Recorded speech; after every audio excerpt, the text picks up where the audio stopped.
Previously on the Essential Wrestling Podcast. The last point I want to get to with NXT, I was excited. Leon Ruff got entrance music. You got a Titantron video.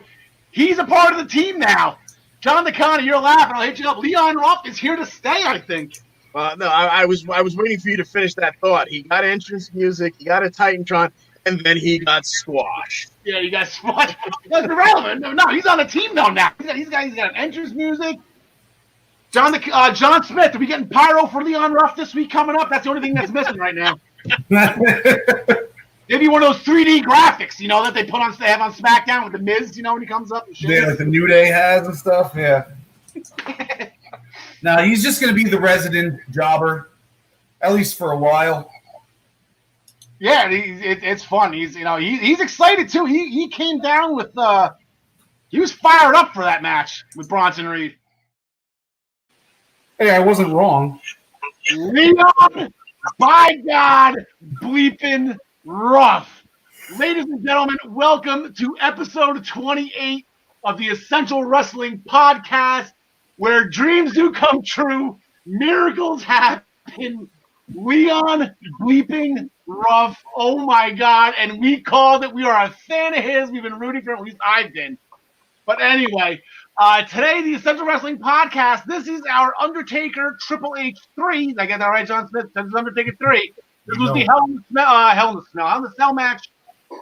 End of an era match with Shawn Michaels and the Undertaker. Shawn was the referee. This was I want to say, the beginning of the collapse of CM Punk, because even though as WWE Champion, just couldn't quite get to the main event of WrestleMania. So close to match before.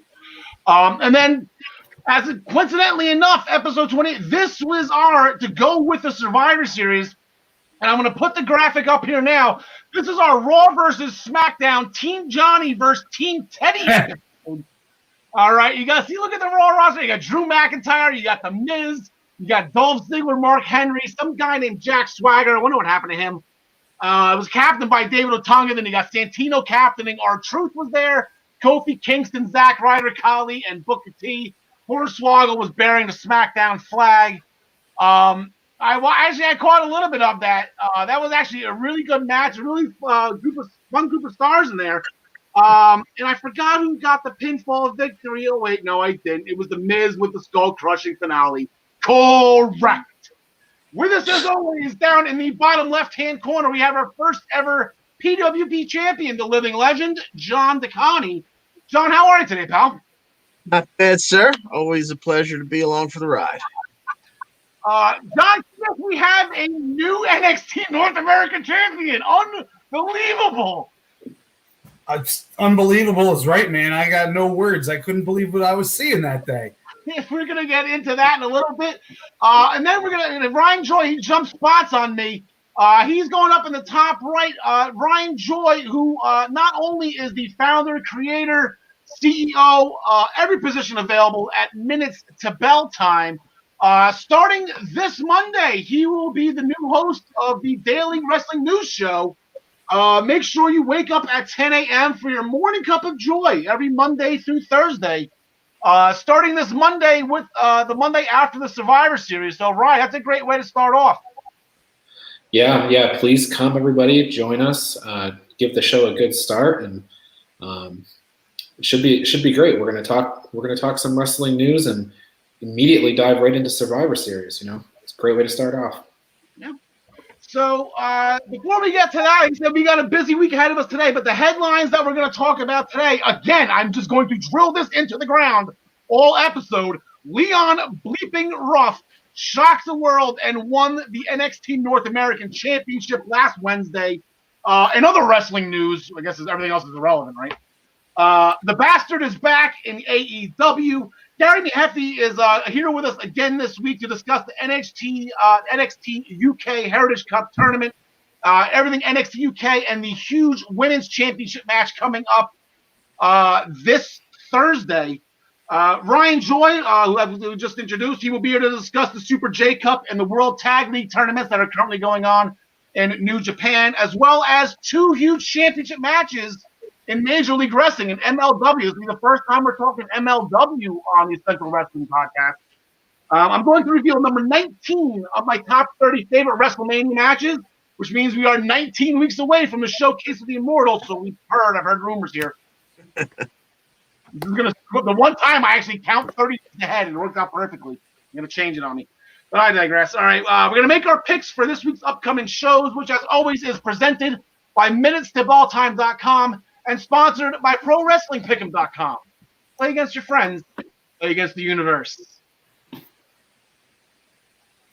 We're going to main event the show with WWE, both SmackDown and Raw, as they are full steam ahead going into Survivor Series this weekend. And that includes Drew McIntyre's huge championship win last night, regaining the title. He's going on to Sunday. And just to make sure that you guys know, we are not going to be talking about Survivor Series here. We're going to make sure the dust is settled on everything going into it. We will be on air 3 p.m. this Saturday, November 21st. And we have a whole show dedicated to the Survivor Series. So we hope that you make sure you join. We hope that you join us for that. And we got a little bit of a surprise, a little bit of an announcement to make during that episode too. So you make sure you don't want to miss that. But we're going to curtain jerk the show as we do it. There's the pay-per-view the weekend before. I know Drew McIntyre winning the championship is a big deal, but Impact, they owned the night Saturday night, John DeConnie. And as our senior Impact correspondent, Rich Swan retained. Yes, indeed. Yeah, we had a very personal, short build, but obviously a rich history between Rich Swan and Sami Callahan. And these two beat the living hell out of each other for about the first 15 minutes of this, I think, roughly 20-minute match. Before Swan went up to the turnbuckle, and Josh made sure we knew that when he's facing away from the ring, he's probably going for the Phoenix Splash. Yes. So he sets up his. Rich Swan doesn't play ha-ha with the top rope. He doesn't play absolutely not. Yeah. So he headed up first, presumably a Phoenix Splash, when Sami crotched him on the turnbuckle, pulled him off, and hit some kind of. He started to set him up for a tombstone, and then kind of turned it into a cradle pile driver. All I know is it looked like he sat directly on his head. I don't know how they pulled that off safely, but it was a hell of a spot, which caused Rich to roll to the outside of the apron, but Sami soon followed, and he got another pile driver right on the hardest part of the ring. That sent him, some would say. The ring post, you mean. So that led them to the floor, where Sami whipped him back towards the ring.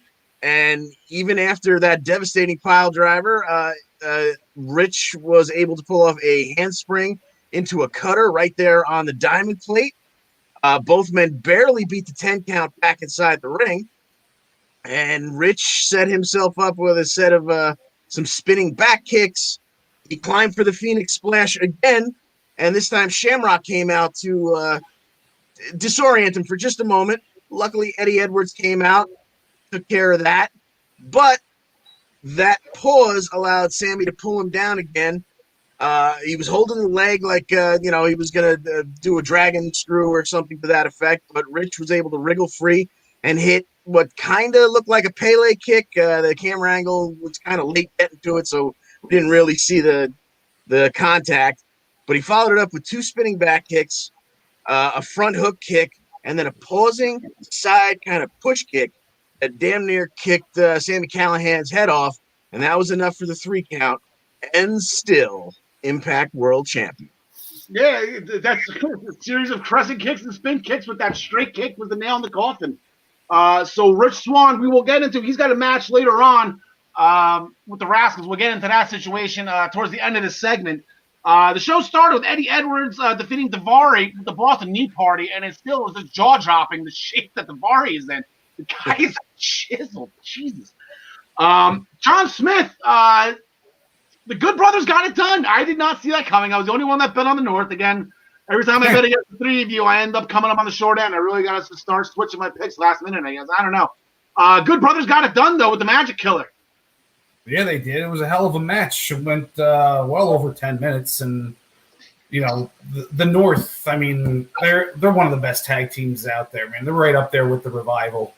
I mean, I think they're better than the Good Brothers.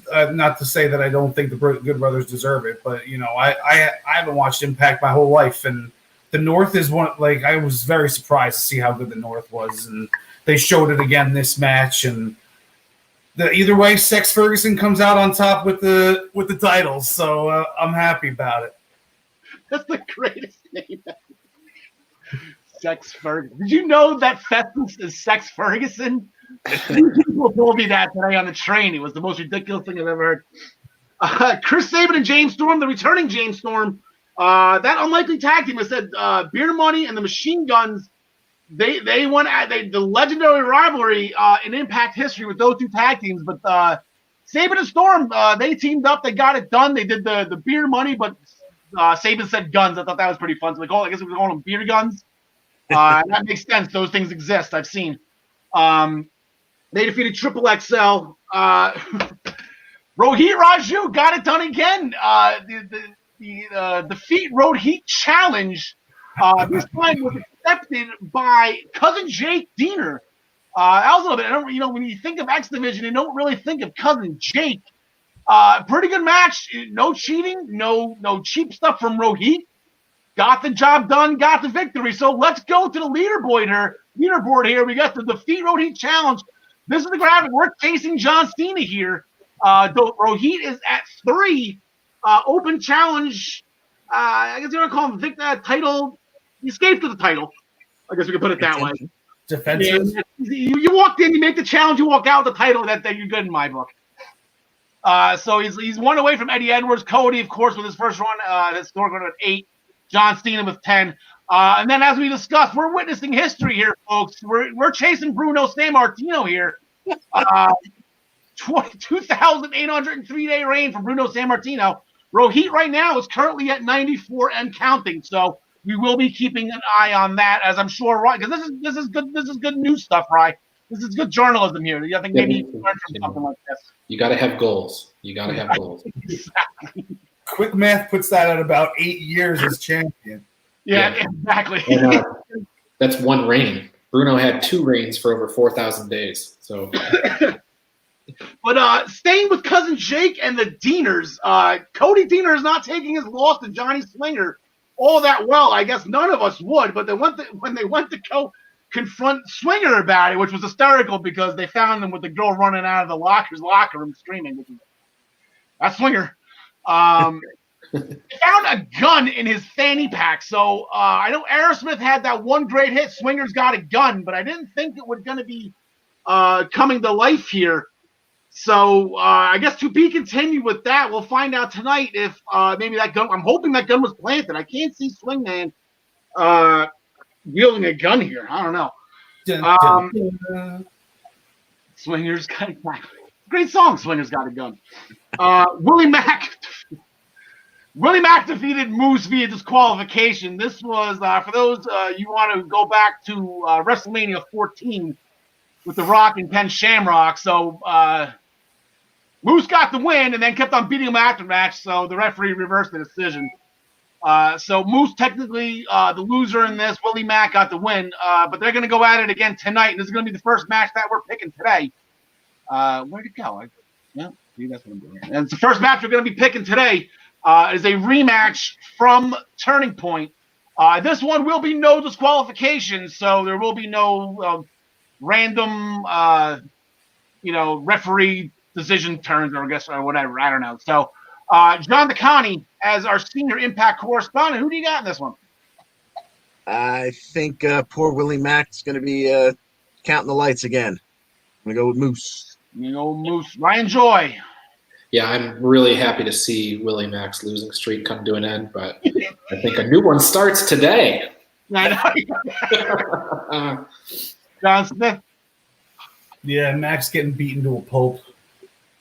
Yeah, there's a Moose. You get the feeling that this is going to end with Moose and Swan, most likely at Hard to Kill, which is their next pay-per-view in January. I don't think they're doing anything. They haven't announced anything Impact Plus for December, but it seems like they're doing once a month, which is pretty cool. They did. There was one in December. Yeah, I think it's the 12th. Oh, there you go. Guess I must have missed that. But then I should be tuning into the Daily News Show on Monday. I'm sure we'll be informing everybody of that. We'll talk about that. Exactly. Brian Myers defeated Swoggle after Myers at his signature clothesline. Then he went to keep on beating him up after the match. Crazy Steve came down for the save. Well, that is leading us to this, John Smith. We got Brian Myers, the most professional wrestler, against Crazy Steve and that monkey. What do you got in this one? I'm going to go with Brian Myers. I don't know. All right, John DeConnie. Give me Crazy Steve, perhaps with some help from Swoggle. I would like to see that. I don't want to bet against Crazy Steve. He's one of my guys. I think he's great. I love the monkey. That's this little bastard just goes poop everywhere. Ryan Joy. I mean, based on what John DeConnie said, it's a handicap 3-on-1 match. You got one side of the ring, you got Crazy Steve, a monkey, and Swoggle. How can he overcome these odds? I'm still picking Brian Myers. All right. There you go.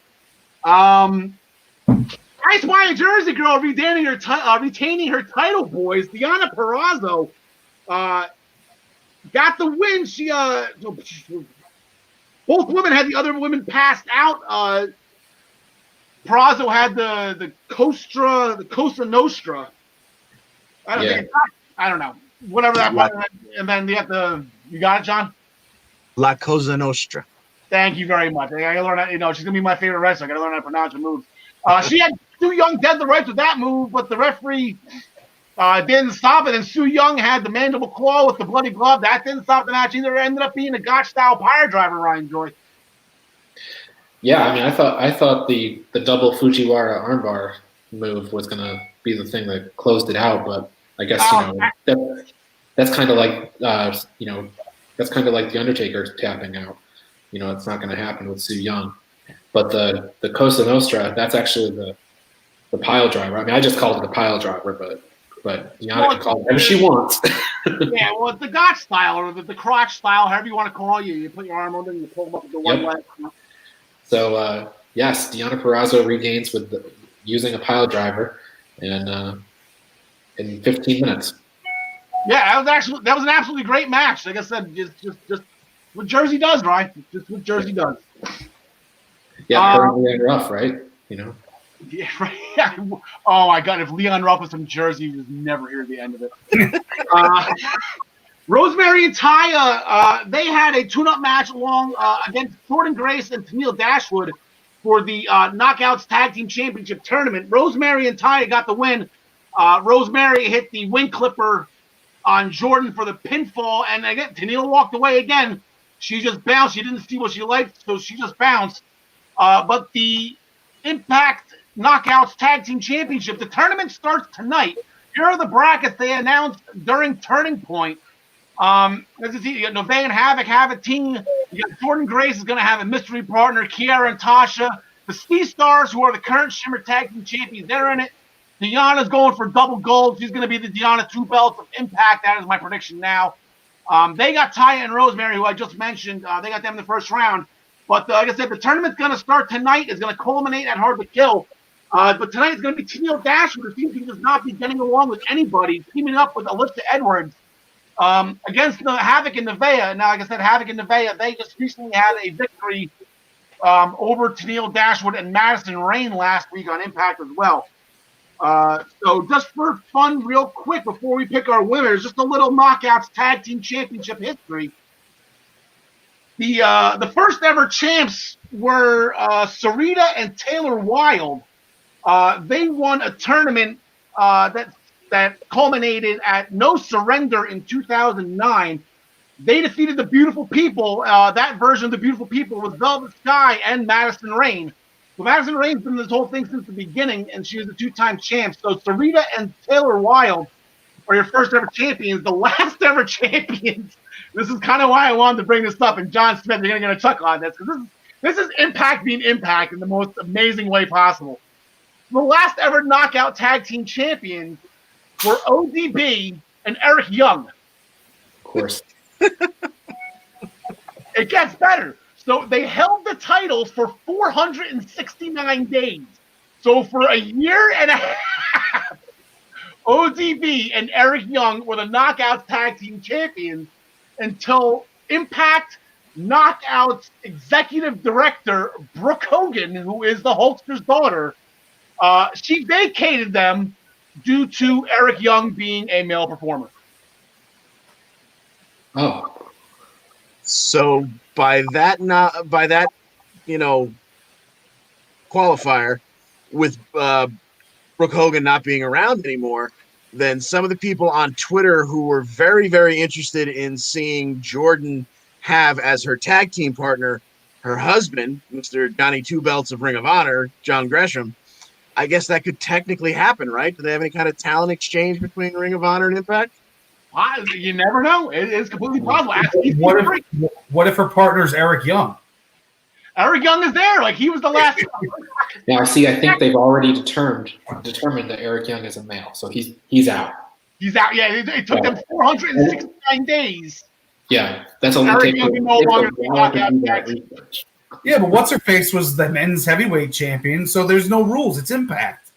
Exactly. This is Impact being Impact. And the little known fact, recently released WWE superstar Zelina Vega is a former, I don't know if it's a one-time or a two-time, but she is a former Impact Knockout Tag Team Champion as well. So maybe she may be returning. It's at 90 days, a long ways away till we see Zelina Vega, or I guess she's now back to Tria Trinidad, I guess is her real name, before that happens again. But anyway, so back to the tournament. We had that match we just put up there.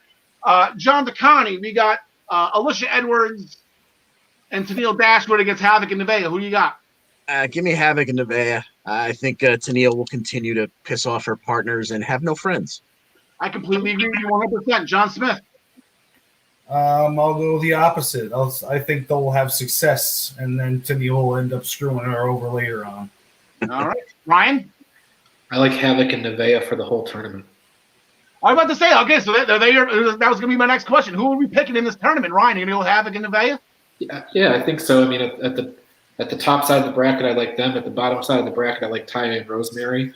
And it just seems like Havoc and Nevaeh. Now, the one caveat is if one of these people gets thrown in jail for shooting Johnny Bravo, I mean, I don't know what to say. Yeah, Rosemary didn't look to be grieving at all in her match on Saturday. So, John DeConnie, who's your pick for the tournament right now? Unless they do something very interesting with Jordan's partner, I think Havoc Nevaeh would be my pick as well. All right, John Smith, any stabs in the dark here? Jeez. Yeah, he wants to pick Havoc and Nevaeh too, but he just picked him to lose. No. Let me see that bracket again real quick, if you can throw it up. Yeah, just until I pull up the bracket real quick. I'm going, like I said, I have a problem here. I got two Jersey girls in this thing. I got Deanna with Kimberly, but I also got Kiera and Tasha. So I think we could spread the wealth in Jersey. There's a potential semifinals matchup between the two. I'm going to go with Kiera and Tasha as your winners of this tournament. John Smith, what do you think? Yeah, I think the same, actually. All right, so we'll do this. We'll do a tag team. Me and John Smith for Sean DeConnie and Ryan. All right, to be continued. Is that for the Knockouts Women's Championship? All right. There have been 9. The new Knockouts champions. This whole Brick Hogan's not in charge. We'll be okay. There have been 9 different teams. Yeah, there have been 9 different teams to have been Knockouts Tag Team Champions. So the winner of this tournament will become the 10th, the infinite lucky number 10. So that will bring us not to the end, but we have 2 more matches to pick. But before we do that, because they weren't really turning point related, here is how we did this past Saturday. A lot of 6 and 3s there, but I got the lower end of the stick here because I picked the North, so I missed 2 points, or I missed 3 points that everybody else got here. John Smith went 4 and 5. Tyler actually chimed in with the show, pulled up a 6 and 3, but that's better than 0. So thank you for coming in, Tyler. I know Tyler is wrapped up doing his stay at a local proctology medical facility at the moment. So good that Tyler's able to chime in. And here's how we are overall. And like I said, John DeConnie with the North losing, with the Good Brothers winning. That gives him the points that he needed to tie me and catch me. And based on win percentage, pass me in the standings. So John DeConnie You are the first ever Pro Wrestling Pick'em champion. You are showing it now, my friend. Viva the percentage points. There you go. So we do have two more matches real quick on Impact tonight. We got Hernandez going against Falaba. Falaba stole his money. Hernandez is kind of putting 2 and 2 together on this one, although I do believe Tasha Steelz and Kiera Hogan are in possession of this said money at this moment. So they're really fighting over. I believe there was a roll of tape that Tasha put in his pocket. John DeConnie, who do you got? Give me Hernandez to lay a wicked beating on Falaba. All right, Ryan. I really don't know who's going to win, but I don't think it's going to take 5 minutes either way. I'll go Falaba. Yeah, this is a toss-up to me. John Smith? Yeah, I'll go with Falaba. All right, I'll go Hernandez. Then we'll make it 2 and 2. And then, as I mentioned at the beginning of the segment, the Rascals are seeming to be kicked out of Impact. Apparently, they were in their treehouse. They got their eviction notice. They haven't paid rent in 6 years or 2 years or whatever it was. They haven't been paying their rent on the treehouse, so they're being evicted and thus kicked out of Impact. Rumors flying rampant on their next destination, but they are going to have one last match tonight. Rich Swan approached them, had an idea that he would team with Trey, and they would go against Dez and Wentz in one last little Rascals for last farewell, I guess whatever you want to call it, last hurrah. That's the word I'm looking for. The thing that's throwing me off right now, Trey and Wentz, I don't know who did it first. I think they did, but Alexa Bliss has been doing this a lot. So, John Smith, who do you got in the Rascals farewell? I think the winner's going to be us overall. I think Rich Swan takes the pinfall. So the other two, not Rich Swan's team. Okay. I like that. Even if Swan gets the pinfall here, these guys are not going to challenge. Exactly. Not, so that's Ryan Joy. Yeah, Trey, I think, will pin one of the other two. All right, Don Connie. Yeah, give me Swan and Trey. All right, I'll go with John Smith on that one. I like the Rascals go out on top. Happy, good times, smoking their ganja in another company that could possibly, rumors going around, we'll throw the SpongeBob up there. Just like Thunder Rosa was going to NXT, and just like I've still been waiting for Eva Marie to show up the Raw, the Rascals are being rumored to go to NXT next. So stay tuned with that. And I got that. See, I clicked the wrong one. There we go. But going into NXT, Ryan Joy, as I've been shooting off all episodes so far, do you believe in miracles? Johnny Gargano, it turns out that he hates wheels, and I think this was the reason why they backfire on him. There were so many names on that wheel that it could have landed on, but I know. It landed on the toughest competitor. Clearly, he spins that wheel. He gets Leon Ruff. He thinks, I've got an easy night out. Well, he did only have a match that lasted 3 minutes and 33 seconds. Damian Priest was at ringside, but he really didn't do much. And lo and behold, little roll up.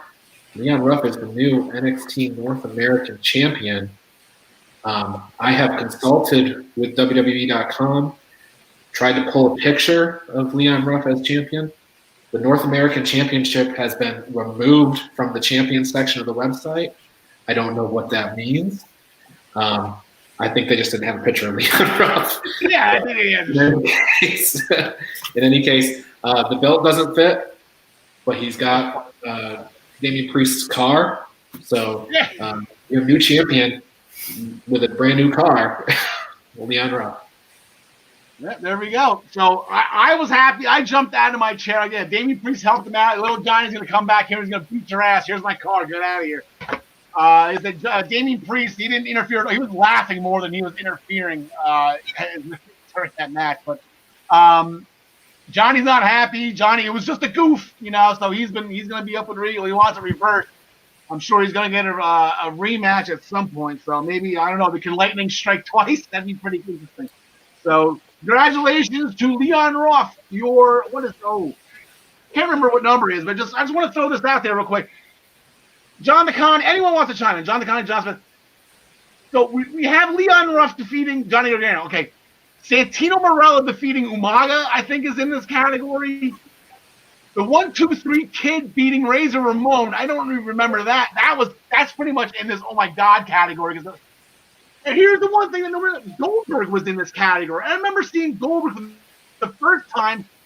Nothing. It was just in the ring. This is Bill Goldberg, and then Hugh Morris comes down with Jimmy Hart with the music and the pyro nitro, and Goldberg smoked him. And it was just one of those, who the hell is this jobber? You know, it was like, I think you can throw Goldberg in this list too. So, John DeConnie, real quick, where does this rank as the biggest shock victory of all time here? You know, it's got to be way up there. I think WWE goes out of their way to put the 1, 2, 3 Kid up there, probably at the top, but this has got to be real close. Yeah, Ryan joined this match, and Santino Marella, when he beat Umaga, that was also for a title. I want to say the Intercontinental Championship when they pulled him out of the crowd in Italy. Yeah, that was for the Intercontinental title. And frankly, that was probably more surprising to me because who is this guy? Leon Ruff, we've seen him. Yeah. You know, you know, we've never seen him in a winning effort, but so that was kind of a surprise. But Santino was kind of out of nowhere. All right, and I guess the most important question is, John Smith, I asked you on episode 8 from the clip earlier. I'm going to ask you again. Does Leon Ruff finally get pyro now? No, I don't think so. No. You should get Gilbert Sparklers. Gilbert Sparklers. Let me just throw out there when Barry Horowitz beat Skip. That was pretty. Oh yeah. Yeah, Barry Horowitz beat Skip. Skip was formerly known as Chris Candido, or eventually known as Chris Candido. Yeah. John DeConnie, the NXT Tag Team Champions, the new champions, Oney Lorcan and Danny Burch. They gave Breezango their rematch. I was on the line. I mentioned Tyler's name once. They gave him their rematch, and Breezango was, they were straightforward business here in their promo. There was no jokes, there was no funny entrance music. They were all dead serious business here, getting down to the ring. Yes, indeed. And it didn't seem to matter in the end. Even a little extra interference by Drake Maverick that didn't seem to really help one way or another. Eventually led to Breezango, Tyler Breeze being taken off the ring apron, leaving Fandango alone in the ring for the, I guess, Kings of NXT, as we're calling them now, Lorcan and Burch, to hit a high-angle DDT on Fandango for the win. You know, two things. I don't think they're calling them the Kings of NXT. They mentioned it that first week when McAfee just talked forever. Last week, they didn't mention that at all, so I don't know if maybe they got nixed. The second thing was when Drake Maverick first interfered and he got up on their apron, I'm like, God damn, Pete Dunne is really small, man. He's lost. Oh, that's Maverick. Never mind. I thought that was Pete Dunne. I'm like, man, he's getting smaller every week. They're both wearing the short, whatever. By the tan or the lack thereof. Yeah. John Smith, our resident Legado del Fantasma enthusiast, as well as our senior NXT correspondent, Santos Escobar. Great match. He put the Cruiserweight title on the line against Jake Atlas. Yeah, they tore it down, man. And, of course, the Legado had to get involved. And, he didn't – yeah, it was a clean victory in a sense. But, I mean, he still had to have his boys by his side. But I'd like to see him go on to, bigger things. I don't know, like these random feuds against the Jake Atlas where who's going to come out on top. I mean, I guess you're strengthening him and stuff. But whatever. As far as the match is concerned, Atlas just keeps proving that he can go, man. And, once he gets away from this feud, I think, to quote one of my other favorite guys, he's going to the moon. Yeah. Hopefully it's Kushida. Like I said, I'm just itching Kushida and Escobar. I think that would be absolutely crazy. And the other match, Candice LeRae defeated Toni Storm after a roll-up and then using the ropes as a leverage. And then, as a surprise to nobody, the girl in the screen match was Indy Hartwell, as we all assumed. So, cat's out of the bag on that one. Timothy Thatcher defeated Dexter Lumis after Grimes' interference. Thatcher actually had Lumis in a submission after Grimes was interfered. I'm like, he can't do this. Lumis can't tap. And then he rolled up and then he got off him and hooked the leg real quick. I thought that was pretty funny. But anyway, then Cameron Grimes had a post-match interview. He's not afraid of Dexter Lumis anymore, John, but he's only got one more place to go. To the moon! And then finally, Xia Li, she no-showed her match against Raquel Gonzalez. Boa came out to deliver the news, so Raquel Gonzalez beat the crap out of him instead, so that was kind of funny. And then here comes what I assume to be Shang Tsung of Mortal Kombat. And he wrote something on Boa's hands. I don't know if that's inviting them to some kind of tournament on a leaky boat, or however that story goes. But I guess to be continued with that and Boa and Mortal Kombat. John Smith, I believe you had a theory who's coming out next week. Yeah, Goro with his forearm. Speaking of tomorrow night, I keep on saying next week. It's tomorrow night. The champ is here. Finn Balor is coming back, our NXT champion. We haven't seen him since NXT TakeOver 31 when he got his neck broken by Kyle O'Reilly. So we're going to have an injury update with Finn Balor. We're glad he's able to fight through this and keep the belt on him. So that was good. And then we actually have a huge NXT Women's Championship match. This is going to be the toughest test for Io Shirai as she goes up against former champion Rhea Ripley. John Smith will let you lead the way here as our senior NXT correspondent. Who do you got? It seems pretty random that they would do this out of nowhere on a random NXT, no less.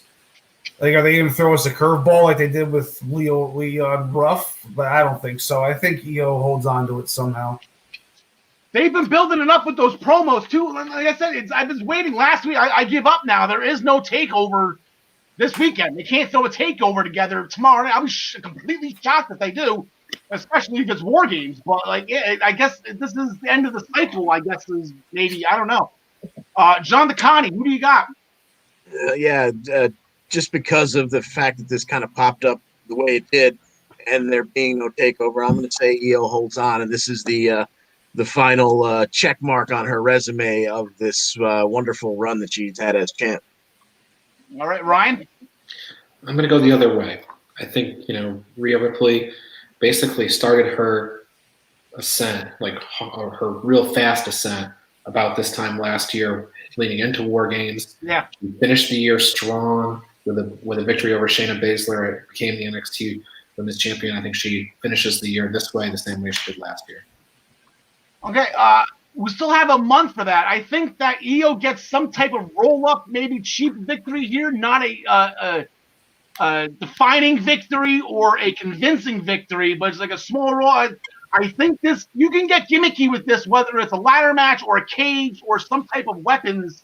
I think this is just step one in the process to where maybe they have a takeover in December or something that they're holding off on. I don't know, but I think this is going to be part one of a feud that maybe Ripley will eventually end. But I'm going to go with Io Shirai to keep it for tomorrow night.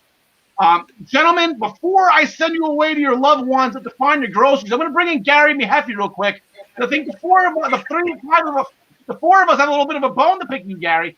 Real quick, just so you know, So we are all aware that when you were entered, when we inducted you into the Essential Wrestling Podcast, we were all there at the match that you beat me in. You beat me fair and square. I had no choice but to let you in the Essential Wrestling Podcast.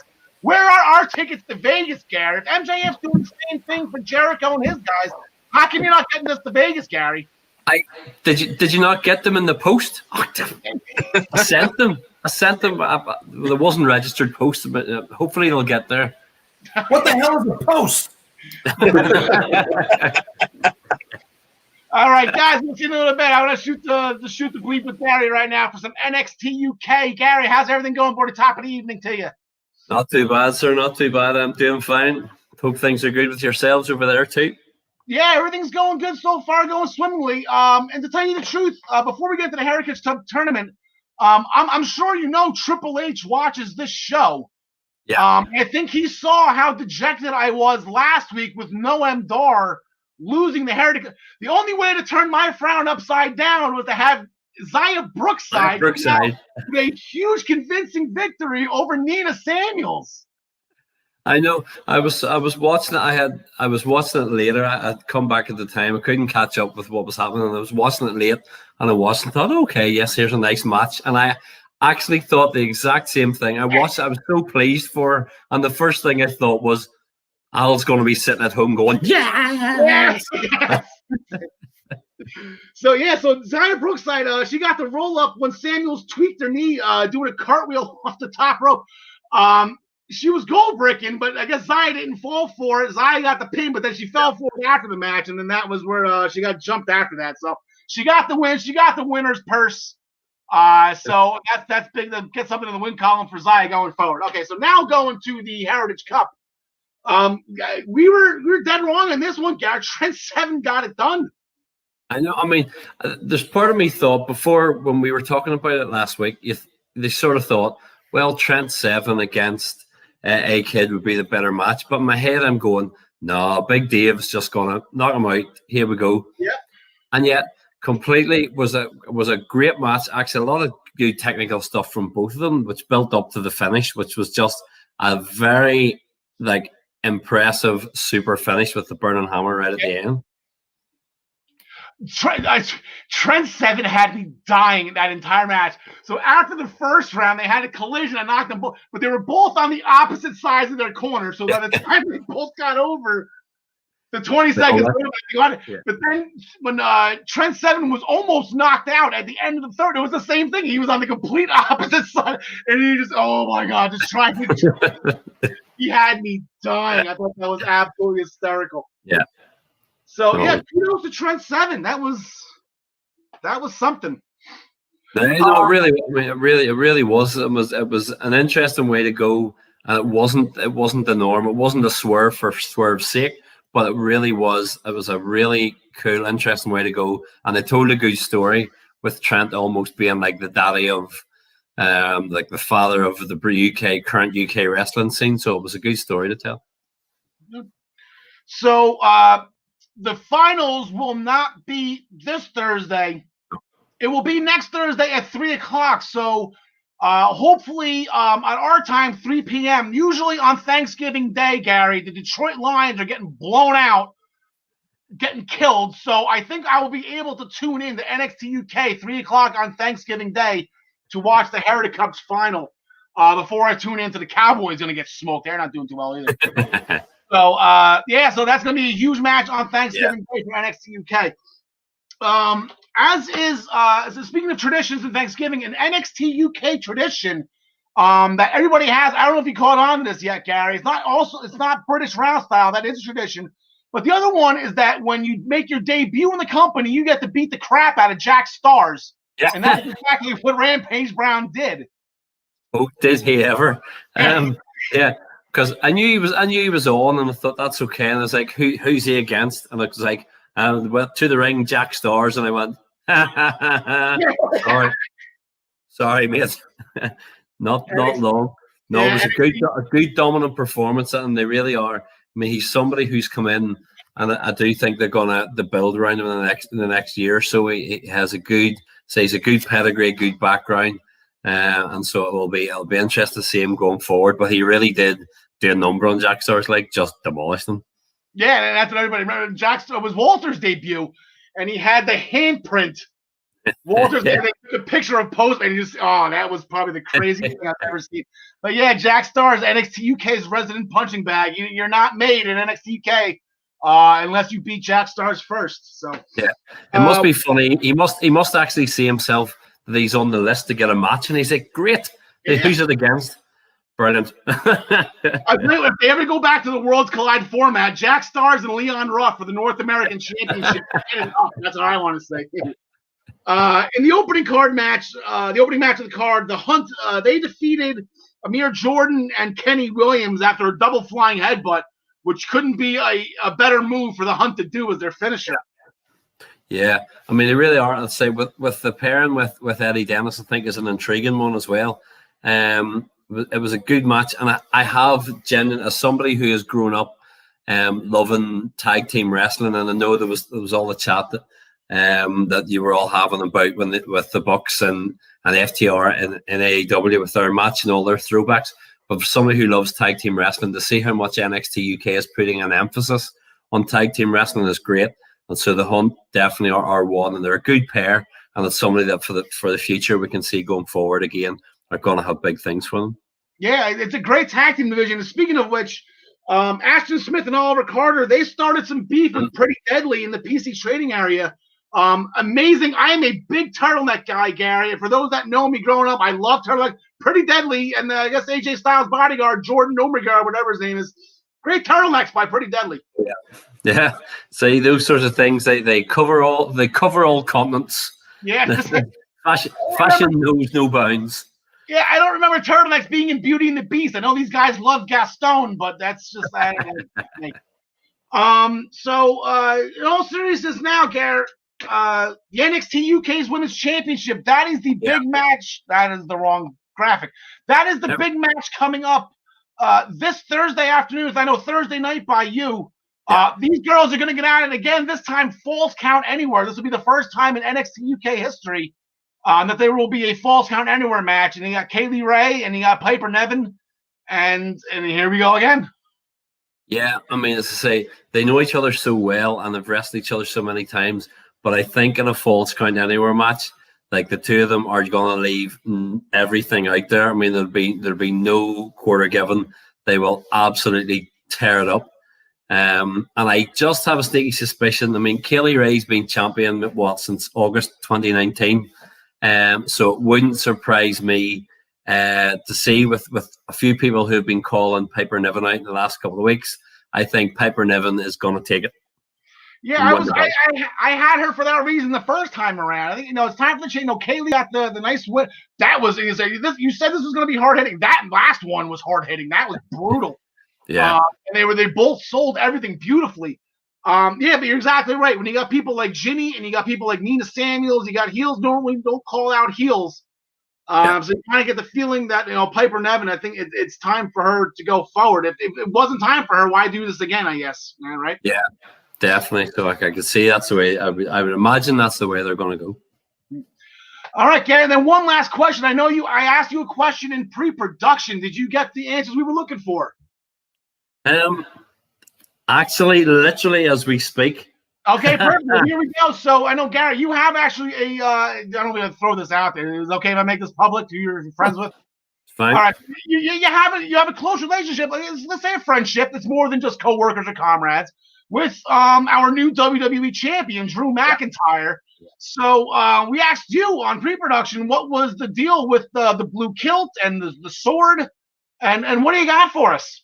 I texted just to see. I was like, is it because I was keeping on going about some football stuff or some soccer stuff, but it said about it being a throwback, and he was like, yeah, it was. It was to give the nod back to what had happened previous, as we say. Obviously, I know they mentioned his family and his mum and stuff in the piece, but who obviously passed away not too long ago. But when they, it was to be kind of used as a throwback to days before of when he came through at first, as you were saying, when he was down in Florida and stuff. When he had the kilt or so on, it was kind of showing everything coming just full circle. Okay. And where he is now. So yeah. Man, that was a big sword, man. I don't know if they had He-Man over back in the 80s or Thundercats. Thundercats. Oh yeah. Drew's sword put those two swords to shame. That was a big sword last night on Raw. And they'd have to be careful because obviously as soon as he put it into the entrance ramp, there were flames coming everywhere. So I would be careful. I wouldn't like to drop it going through an airport. You'd set fire to the JFK airport or something like that. Will be on fire. I'll see that in the news soon. It'll be like so. All right, Gary, thank you so much for staying up with us. And I said we confirmed pre-production also. We will see you Saturday for the Survivor Series special. You're not just a UK guy. You're not just a one-trick pony here. We will see you Saturday. So, Gary, yes, I shall see you then. Have a good one. I shall see you later. All right, and then with that, we'll bring back in Ryan Joy. Ryan, how's everything going? Let me just you should be on your own nameplate. There we go. Earlier we started the show. John DeConnie kind of brought us through what happened in that Rich Swan and match. I wrote my notes said Rich Swan kicked him in the head for the pinfall victory. Ron had every move of the match. The funny thing is, me, John, and John, we all watched the show together. I don't remember John the Connie taking all those notes while we were watching, so that's a heck of a memory on John the Connie's part. There you go. But Ryan Joy, I guess we here. This is our New Japan update. We got 2 tournaments going on right now. What would you like to do first? Let's do the World Tag League. That's a little bit further along. So World Tag League, we've had 2 nights of competition, and you have 2 teams that are 2-0. The current IWGP Heavyweight Champions, Zack Sabre Jr. and Taichi, and also Evil and Yujiro Takahashi. Those are the 2. Those are the 2 teams that are currently at 2-0. Everybody else is 1-1, with the exception of the Ace. Hiroshi Tanahashi and Toa Hanare, they're 0-2. Probably the biggest news, and we alluded to it last week, was the Great Okan's mystery partner was indeed Jeff Cobb. Okay. So I remember reading that, yeah. So Jeff Cobb did align himself with the Empire, Will Ospreay and Great Okan. Looking forward, between now and next week's show, there will be 3 additional World Tag League shows. Okay. The main event of tomorrow morning's show, Thursday morning's show, is Sabre and Taichi versus Shingo and Sonata. So Shingo and Sonata are 1-1, but I think they have a good chance in the tournament to make it toward the finals.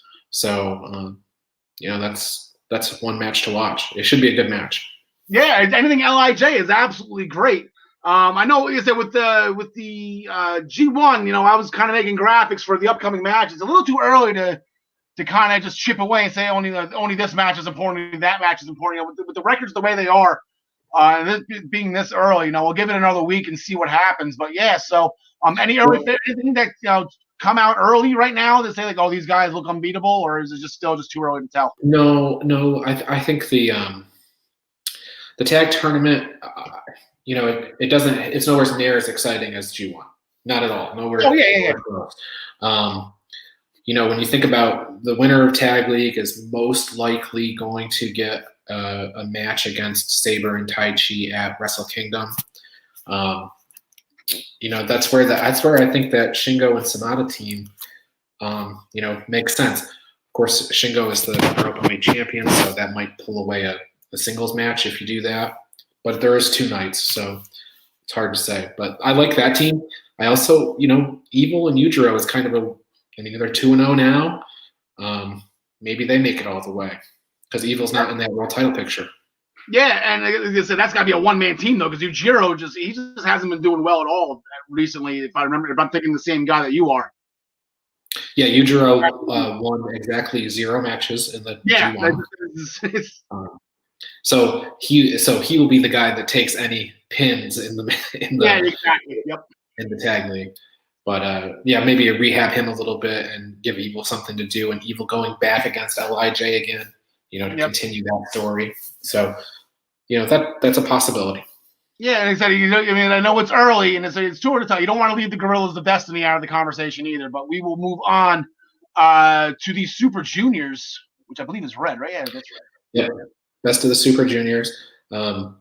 Just a production note. I think we said it last week, but Yuya Uemura in the middle there. He's got the different color banner. That's because they subbed him in late because Yoshinobu Kanemaru got injured.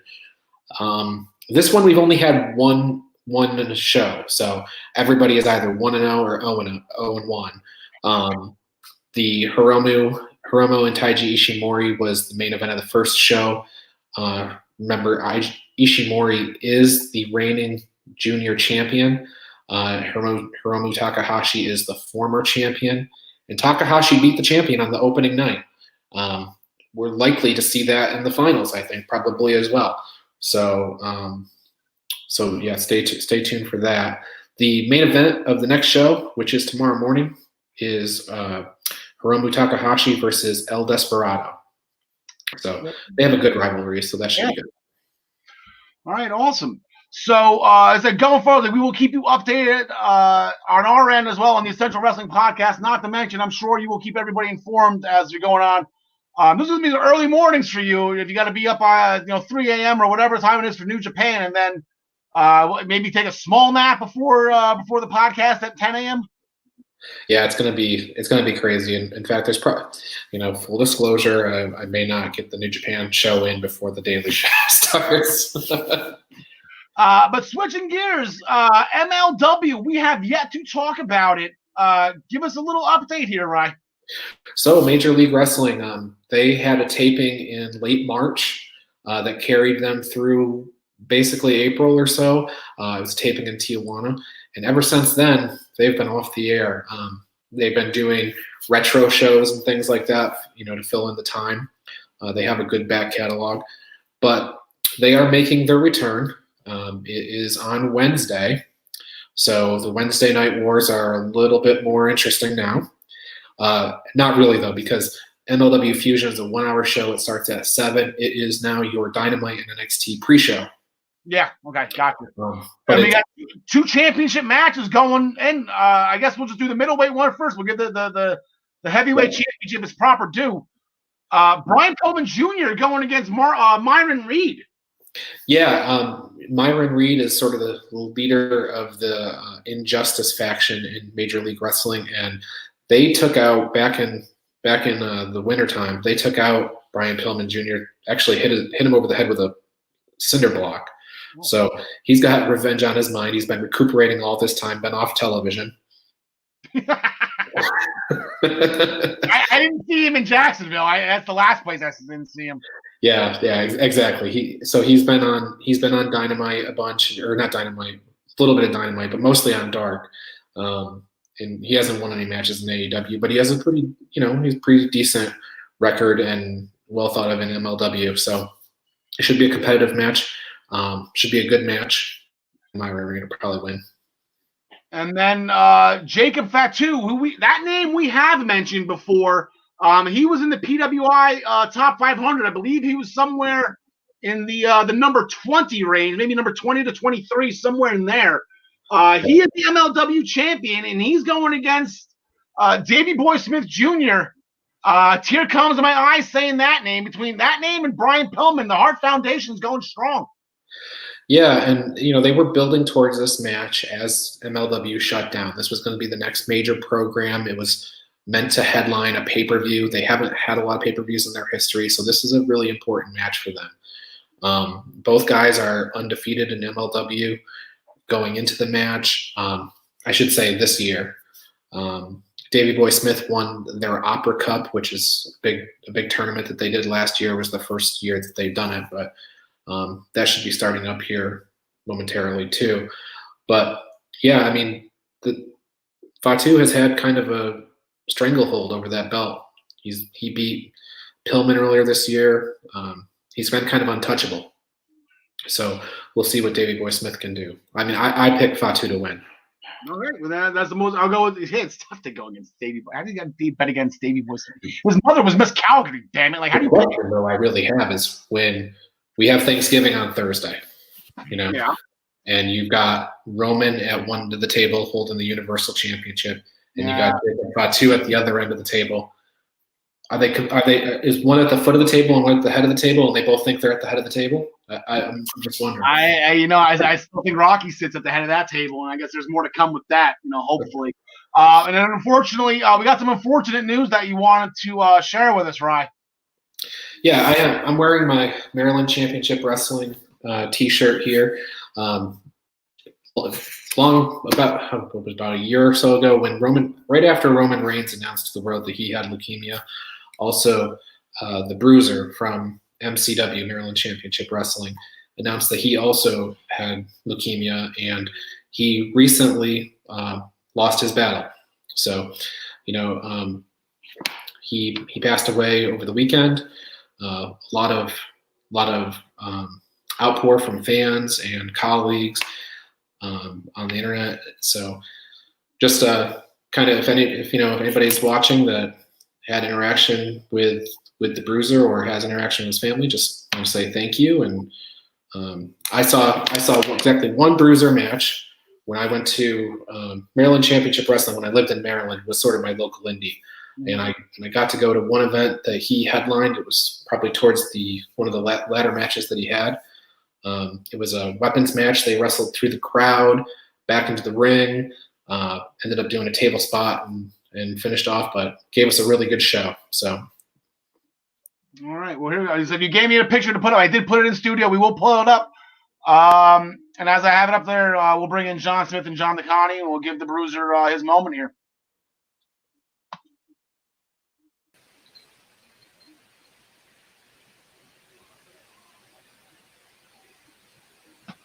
All right, we are back live now. We got John Smith and John DeConnie back with us, gentlemen. We hope you had some time with your loved ones and some groceries. We had a great conversation with Gary, as always. I have fed groceries to my loved one. Oh, see, you know what? Two birds with one stone. You always don't know how to do that kind of stuff, John Smith. Covering all the base. But he did answer the question, and we will get into Drew McIntyre in a little bit. But right now, we're going to jump to AEW and the main event from last Wednesday. Again, the brothers went at it. Penta El Zero, Penta, my best friend, Penta El Zero M, and his little brother Ray Phoenix. They went at it, and Pile Driver. That was the name of the game Saturday night with Deonna Purrazzo, right? As you said, John DeConnie. With their finisher, and then but that's what it was with Penta too. He hit a package pile driver on the apron, which some would say is the hardest part of the ring. Then he hit the Destroyer on the floor, then another package pile driver in the ring. Eddie Kingston came in, and he celebrated with his best friend. Penta's his best friend, and he kind of kicked Phoenix out of the ring, saying, good job, whatever. So, that kind of, I don't say it was a mistake, but I don't know. But here comes the bastard. Here comes Pac. And he was fired up. And then, they had to keep him the pull away with him and Kingston. They had a big mistake. So, as I'm sure you guys saw at SummerSlam, the custody of the Lucha Brothers will be in a ladder match. Eddie Kingston and Pac. No, I'm kidding. There will be a match, though, on this Wednesday night on Dynamite between Pac and the Blade, who was in Eddie Kingston's family. So I guess we'll just come out swinging ahead. The return of Pac. How he's 3-2, I have no idea. I don't remember him ever losing. So Ryan Doyle, we'll start with you. A, who did he lose to? And B, who do you got in this one? Well, I know one of the losses was to Kenny Omega in the Iron Man match right before Revolution. It was the Wednesday before, so February 26th, I'll say. Who do I have to win? Pac. I don't think the Blade has a chance. Yeah, I'll stay with that one too. John Smith. Oh, definitely Pac. So happy he's back. Yeah, I missed him. John DeConnie. Yeah, make it unanimous. I'm going with Pac. All right, he's such a bastard.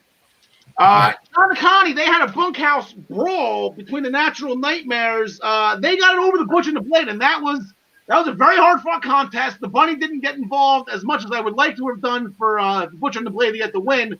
So I was right with my pick. She actually took a table for her efforts. So Lana's at 9. I guess that's 1 for the Bunny. Yes, indeed. Yeah, so to answer your question from last week, what is a bunkhouse brawl? It's an extreme match with hay strewn around, apparently. So this match had a little bit of everything. It had some hay bales, had a 12-foot ladder that saw an elbow drop by QT, a guitar shot that bloodied, got us some color very early in the match. There were kendo sticks. There was a gentleman blinded by a fire extinguisher. And at one point, we even had Dustin bulldogging Butcher off the stage to a gimmicked set piece. But in the end, it was QT with a diamond cutter on the Blade and Dustin lending a little leverage for the double cover for the win. Natural Nightmares. Yeah, I think Dustin hit it with a cowbell, too, to end it. That was a dinner bell with a cowbell right after the diamond cutter. Earlier in the night, Brian Cage defeated Matt Sydal. Sydal attempted a flipping neck breaker, which was caught by Cage, which was absolutely crazy, and he turned it into the Joe Claw. John Smith, a man after your own heart. I know you just listened to it. Taz did not have a lot of positive things to say about Cody, which is right up your alley. Yeah, it's saying that he acts like he invented wrestling and he's walking around like his crap don't stink. You know, it's just like I channeled myself through Taz's voice, and that's what came out. It was great. So, Cody Rhodes did a promo that was interrupted by one Jade Cargill. And apparently, I guess they announced that she was all elite right after that, so she is now a contracted AEW wrestler. She came out talking some smack with Cody. Was that known as Cody Rhodes? Because Cody wasn't man enough to have just one name, unlike somebody she knows. So I guess the question here is, who's the black private dick? Who's the sex machine with all the chicks? Shaq. You're damn right. Shaq is one bad. Hey. Talking about Shaq. So Shaq's on his way to AEW and is making a beeline for Cody.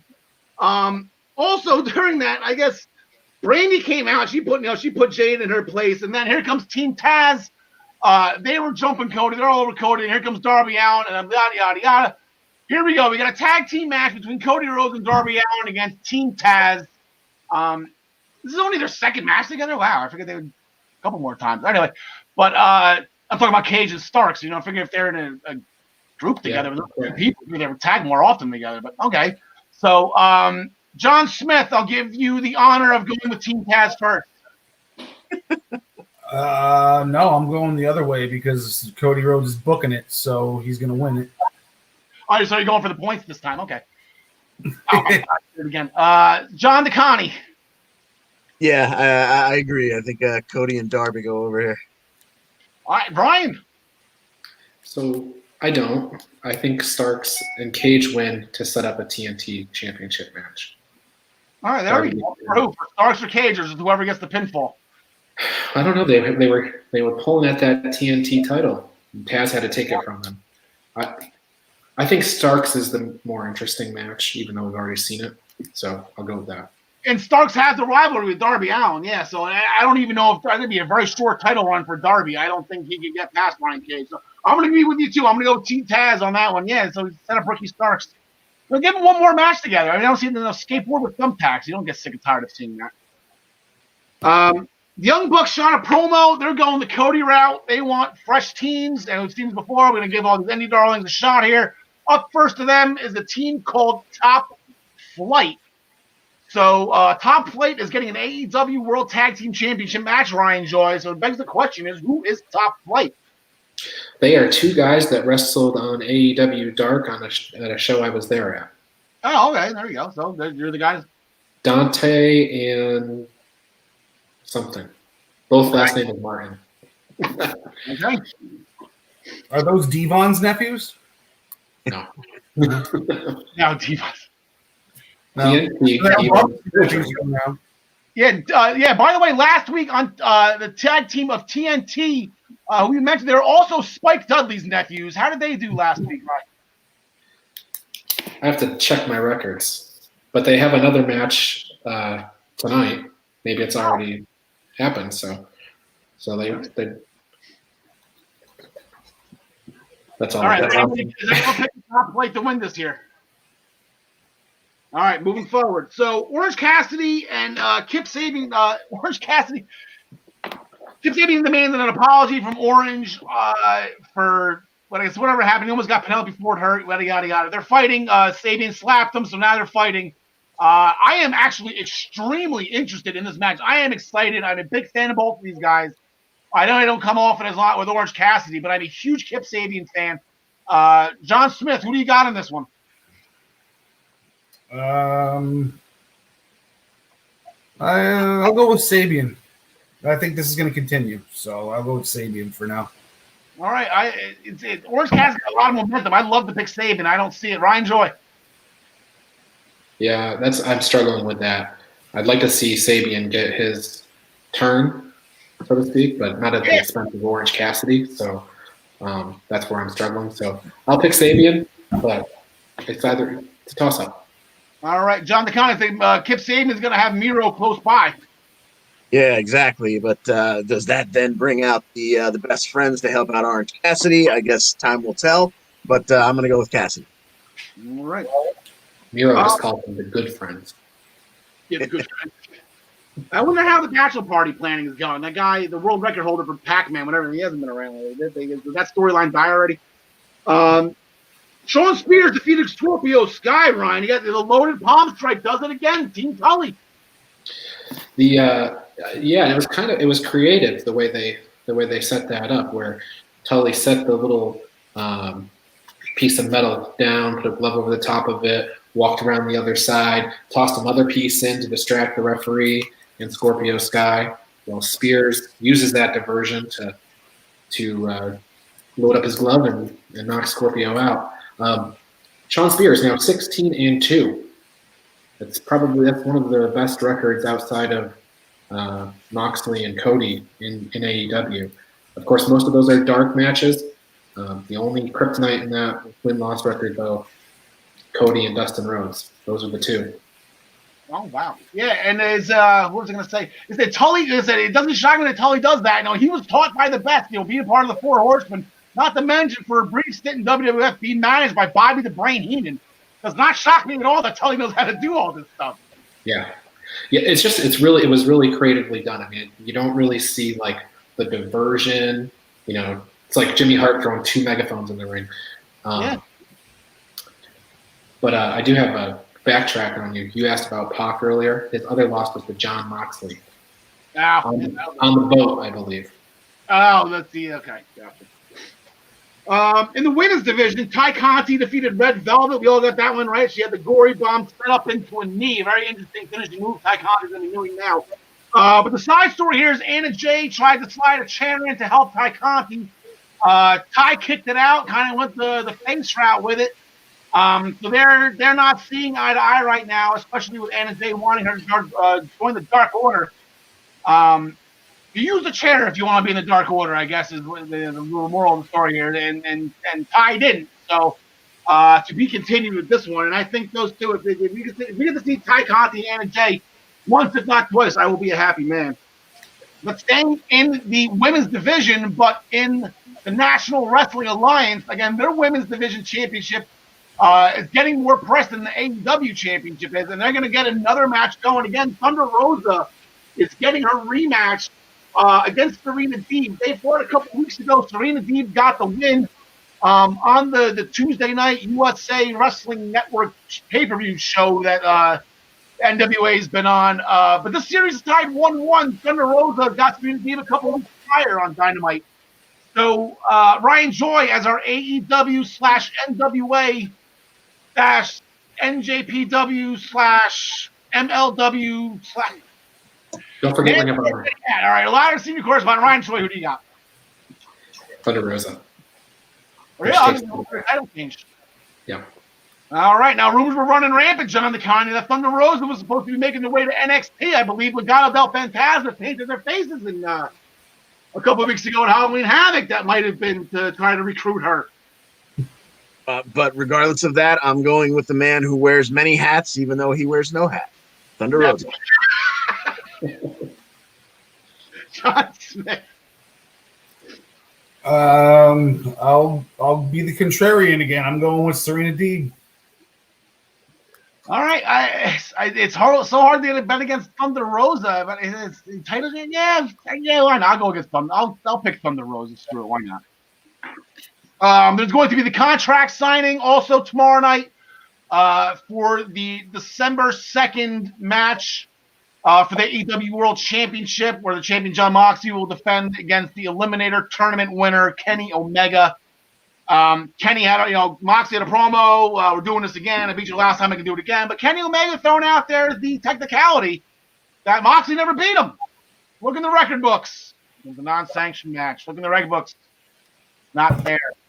And also, Gary is bringing us to Vegas. Maybe not. Maybe I was going to watch MJF bring the Inner Circle to Vegas. Something fishy is going on here between MJF and Sammy Guevara. He made, I guess he didn't send Sammy an email, or Sammy missed an email missing the induction ceremony. And then, I don't know, the jacket was too big for Sammy. I think that was on purpose. There's going to be something brewing here between MJF and Sammy. Something's going down in Vegas, boys. But the thing is, the old thing with Vegas, what happens in Vegas stays there. I think we're going to be knowing about this one, though. So Is there more than one Las Vegas in the United States? Because if there is, I'm going to the other one. Can I just say that I think the first picture I saw on Twitter of the group very late last week, wasn't even at the weekend. I think they were already there doing some of their filming for it on Thursday or Friday. It was a shot off of a rooftop a la The Hangover.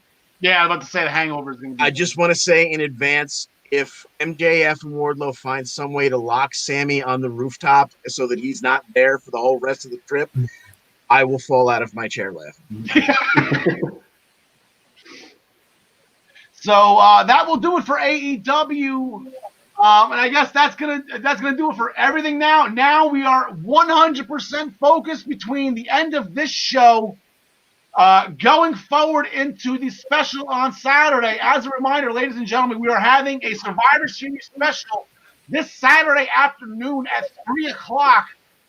When all the teams are set, all the matches are set, everything is set, we will have our Pick'em show for the Survivor Series. We'll talk everything about that. And it's going to start right now with what happened on Friday Night SmackDown. First, we're going to start with John DeConnie. The PWI Feud of the Year. This has to be the winner. And we finally, I think, saw the final chapter maybe of book one. I guess they're going a little bit more. But the final chapter of Rey Mysterio and Seth Rollins. Murphy put the swerve in, like you mentioned last week. It was followed by the 619 and the Frog Splash for the anniversary of Eddie Guerrero's passing, which was 15 years on that day. So a nice little tribute there. And Ray extended his hand to Murphy. He accepted Murphy. You want my approval? You got it. So now Murphy's last name is now not Murphy. I believe it's called Murphy Mysterio. Is that what they're going to call him? But their whole family's back united. Murphy's involved in it. But going forward, Rollins did not take this news well at all, and they're just going to get to this right away. Before Seth Rollins is on Team SmackDown for the Men's Elimination Survivor Series team that Murphy helped him be on, they're going to go at it this Friday on SmackDown. John Smith, we can let you go first with this one. I'd like to see Murphy just beat the holy crap out of him, and that's what sends him over to the sideline for the next few months. But I got to go with Rollins because I heard Rollins is going to be gone soon, right? So, if it would be a cool way to give Buddy Murphy some clout, and then he can take Rollins' spot on the Survivor Series team. That'd be cool. There you go. All right, John Connie. Yeah, I'm gonna go with Murphy as well. I think whether it's his new family gets involved and helps him out in some way or not, I'd like to see him go over Rollins here in this at least first leg of what we're doing here. All right, Ryan Joy. Yeah, I think it's Murphy for sure. That win-loss record for Seth Rollins at 10-0 was not correct, but so the graphic was wrong. But yeah, Murphy's going to win the match. Seth Rollins is 10-10 actually, so just a 1 was missing. No, there you go. He's had a losing record after this week. I guess, yeah. If SpongeBob is true, and if he's going to take time off for the birth of his child that is coming soon, as Ryan George started in pre-production, I guess Beckers is throwing out Prego pics on Instagram. She looks great. Everything looks great and ready to roll for Baby Rollins Lynch, or Baby Lynch Rollins, or whatever you want to, use as, or Baby Lopez, right? Isn't that his last name? His real last name, Lopez. And hers is Quinn, so whatever. Yeah. So Baby Lopez is doing the summer. I guess rumored SpongeBob. I don't know if he's gonna. Yeah, exactly. But doesn't make it a Survivor Series. If Murphy gets, I like that theory. Murphy beats the crap out of him. Murphy gets the spot on a team. There are still 2 spots left, which we'll get to in a second. John DeConnie, Normally, like I said, what we saw last night on Raw, usually you have to defend the title before you actually earn your spot on the Survivor Series team. Sami Zayn got caught up in that, and an hour before the show went on the air, Sami Zayn found out he had to defend the Intercontinental Championship against Apollo Crews of all people. This is not right for Sami. He was not happy. No, not pleased at all. Former champion, only an hour's worth of warm-up time, but always the thinking man. Sami Zayn came up with a fantastic way to not have to break much of a sweat. At some point, they rolled very early on. They rolled to the outside, and he got Apollo Crews' boot caught up under the apron, the tiny little ropes that hold the mat in place. And he put the boots to him to make sure that he was there for about the 8 count, then rolled himself back in just in time to let Crews get counted out. Yes, it was a straight up. It wasn't a title defense. It was a victory. He got the winner's purse. He kept the title. He got the win. See, that's where Sami Zayn is like the reverse Honky Tonk. Like Honky Tonk would have just walked. Well, it'll just take the loss, whatever. No, Samuel Zayn don't find a cheap way to win. That's what separates Sami, and that's why Sami might be a little bit of an underdog pick, but a surprise pick that we might take on Saturday's show when he's got to go up against Bobby Lashley. So Sami Zayn earned his spot. He defended his title. Sasha Banks, or the SmackDown Women's Champion, had a promo.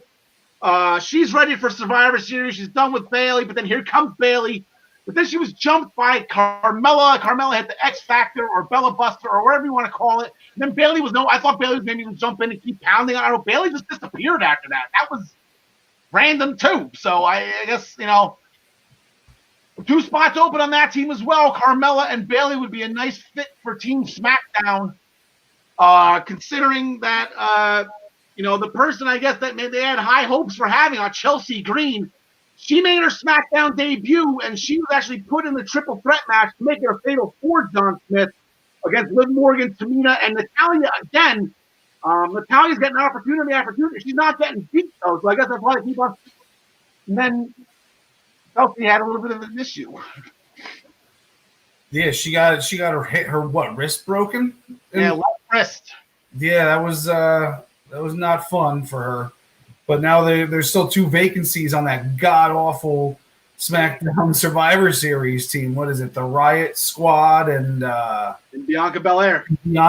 How do you strengthen it up? I got Billie Kay. No. Carmella would be nice, but I don't think she's much of a team player, so I don't think she's going to be involved. It's got to be Natty. Natty's got to be one of them. Yeah, Natty's got to be one of them because she's been the only one that actually cared about it. Yeah. Bayley, I don't think she's going to be part of it because she's still just obsessed with Sasha Banks.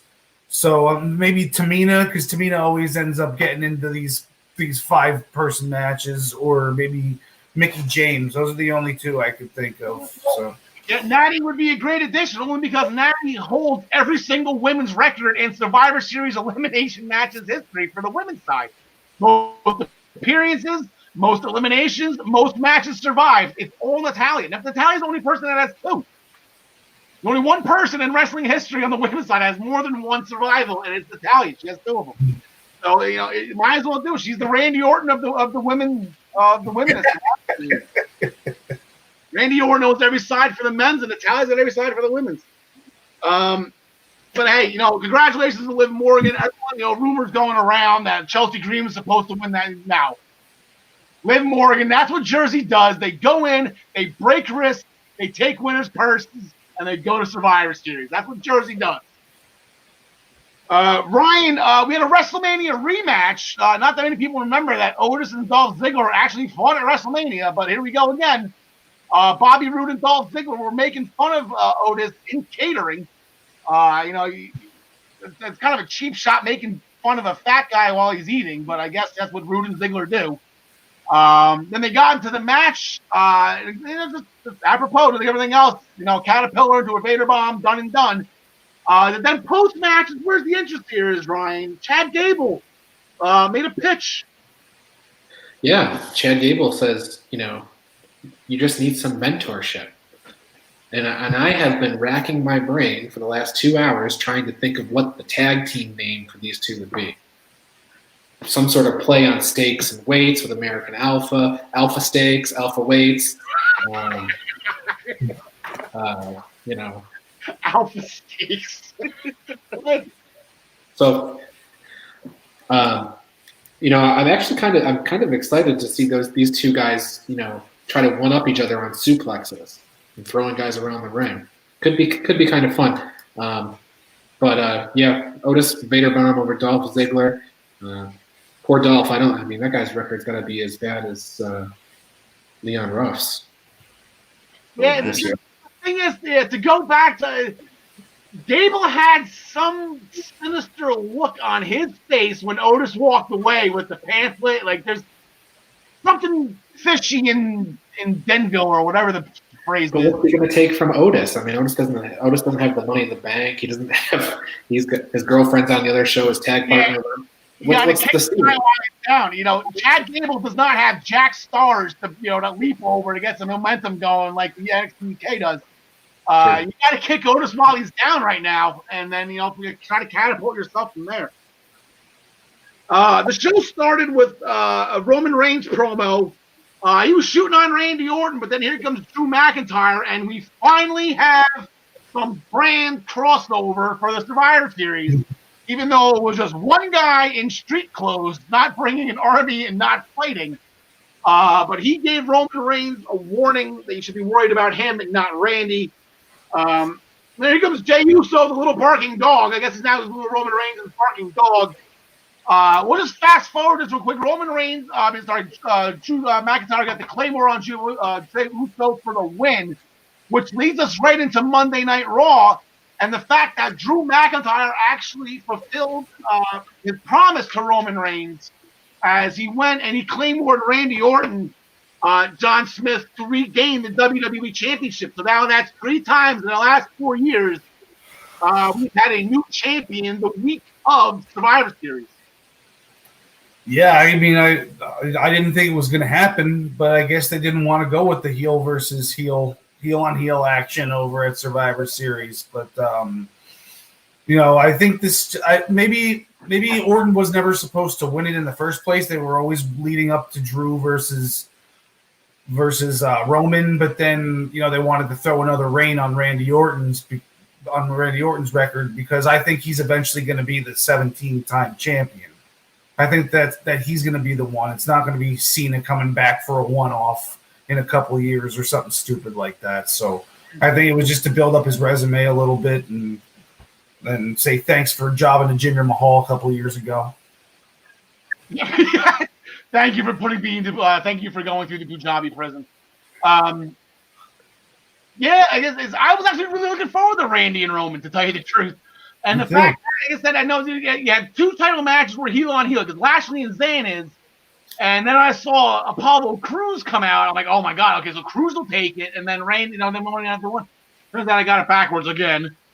But you got to couple this. Actually, the Drew McIntyre, which we'll get into. Drew McIntyre remains. That is another WrestleMania rematch. They fought a year and a half ago at WrestleMania 35, where Roman Reigns got the win after his comeback. The other title match is an absolutely phenomenal match. The New Day defended the Raw Tag Team Championship. They beat the Hurt Business. Their new finishing move is called Daybreak. They hit that on Cedric Alexander after Kofi hit Shelton Benjamin with the Trouble in Paradise. Absolutely crazy match. You didn't know who was going to win. I didn't know. I was back and forth the whole entire time. I was emotionally invested into it. That was absolutely phenomenal. So here we go, going into this weekend. As of right now, like I said, SmackDown. We still have SmackDown on Friday. And like I said, champions usually have to defend their titles before the show. Asuka, she lucked out. She didn't have to. Lashley beat Titus O'Neil, the New Day, and Drew McIntyre. They both had their matches last night. Sasha Banks had her rematch with Bayley, so she's good. The Street Profits haven't looked like that. Maybe the Street Profits have to have a title match. I don't remember the last time they had have they defended the titles, Ryan, since they've been on SmackDown? I don't think so. They're usually good for every 2 months. Yeah. I'll look that up. I highly doubt Roman's going to have a title defense. So, as they look at the Street Profits, but as I said, this is where we are right now. Going with the Raw Men's Survivor Series team, AJ Styles, he won another scrimmage, but instead of putting them against each other, put them against somebody that everybody hates. So he put them against Retribution. So we got Riddle, Strowman, Sheamus, and Keith Lee against Retribution. As we all know, is now Mustafa Ali, Toothpaste, Spam, and Jockstrap. And Mustafa Ali actually got the pinfall. Team Raw started fighting again, and Mustafa Ali actually got the roll up on Matt Riddle during the melee. AJ Styles is not happy. Team Raw is not coming in.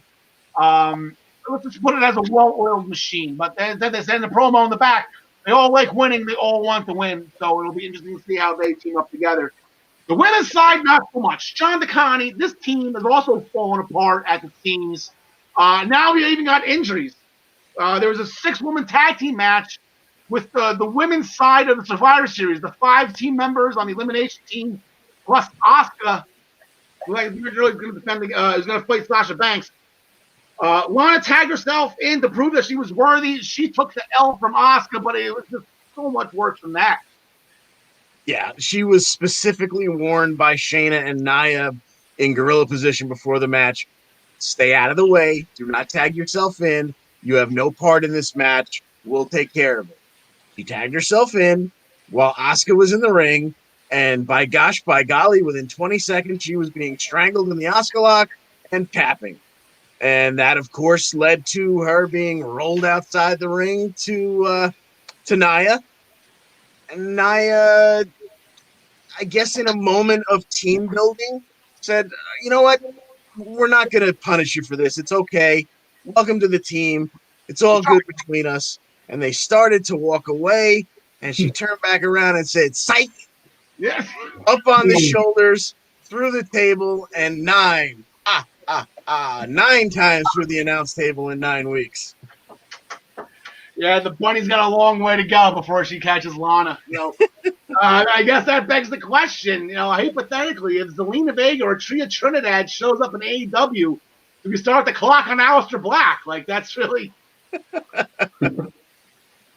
But yeah, so, and then like during the match, Mandy Rose, who was injured going in, she got injured the week before. They played this off. She toughed it out, so they had the injury on TV. And then backstage, Chapstick of Retribution, she took out Dana Brooke. You liking these games? I'm trying to be different here. She took out Dana Brooke. So they're out. So going into Survivor, the women's, they were replaced. Postman Pierce came out and replaced them with Lacey Evans and Peyton Royce, who had a brief moment with Nia and Shayna, and that didn't go over well either. So everything Team Raw right now on the men's side and the women's side. And here's a picture of the men's real quick.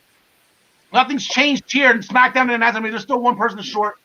Team Raw on both sides. They're in shambles. They're not getting along now. There's injuries with the women. The wheels are falling off. SmackDown hasn't done anything. Like they're not mentioning team members. Jey Uso and Kevin Owens had a fight. Great. That was it though. You haven't seen Bianca Belair since she qualified. You haven't seen. What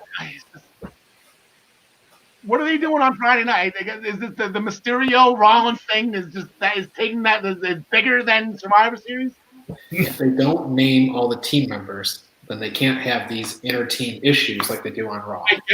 I guess, yeah. Angel Garza, he had another small little promo. He told the women of the world to question the man that if they can protect them or not, like a thorn does for a rose. They had the metaphor the rose guardian has, and the thorns protect the rose. So with that, I made sure I actually asked my wife if I was the thorn, if I could protect you. Do I protect you like a thorn does with a rose? And with a loving look on her eyes, she says, "You're the biggest prick I know." So yes, I'll take that as the absolute yes that I do that. So Angel Garza, you can stay away from my wife. And then Ryan in the last match, Jay, nothing on that one. I thought that was funny. So down here, it's a joke. His mother's making fun of me. Ryan, one of them, Bray Wyatt, Firefly Funhouse. Bray Wyatt is now 2-0 against The Miz. The Miz hasn't even gotten to the Fiend yet, and he's 0-2. I don't remember anything about this match except for Alexa Bliss tackling John Morrison over the barricade into the front row of the Thunderdome. She won. Yeah. I don't remember. I know Bray Wyatt won, but Alexa Bliss took the whole match. Yeah.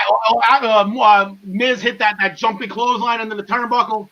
After that, and then Bray Wyatt just looked at him, dragged him out. Sister Abigail, done. So, yeah, but that prevented. Did you see Alexa Bliss tackle Morrison? Yeah, and she's doing the tightrope walk across the barricade. That was fun. So then that would do it for Raw. The Miz was teasing a Money in the Bank cash in on Drew McIntyre at the beginning of the night, and then the Fiend, or not the Fiend, it was Firefly Bray. Firefly Bray, he took care of that, and it was not meant to be for the Miz, not today. But as everybody in internet land has made it abundantly clear, so we will too. Why not? This Sunday at Survivor Series is the legit 10-year anniversary of the Miz cashing in his Money in the Bank. It was supposed to be on Randy Orton, so that was the fun part. Like, oh my God, he's going to cash it on Randy again on the exact same day. And oh yeah, why not? Through it 10 years ago was at the Amway Center as well. So the stars all were lining up for the Miz on his 10-year anniversary.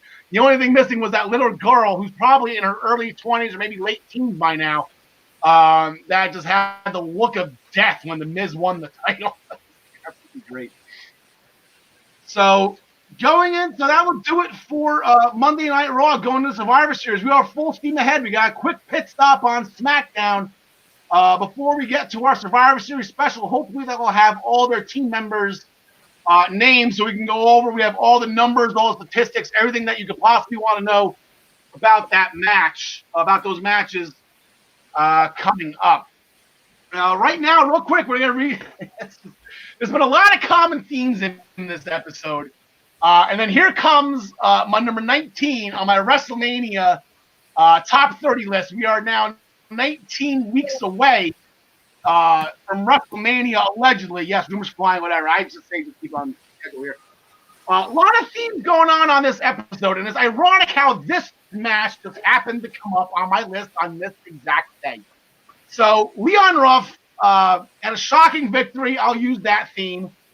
What else is there? Oh, it was a WrestleMania 28 skull-crushing finale, Miz with the win. I'll go with that theme as well. We just talked about the Miz cashing in 10 years ago on Randy Orton. How about the WrestleMania he defended the WWE Championship after he won the Money in the Bank on Randy Orton, when he went in and completely shocked the world. Nobody, including myself, unfortunately. I was just happy that he was the champion and that I was able to walk the aisle at WrestleMania as WWE champion. I read a magazine article a long time ago where Ric Flair had a quote that said the greatest honor you could possibly have is to walk the aisle at WrestleMania as WWE champion. That list is very short.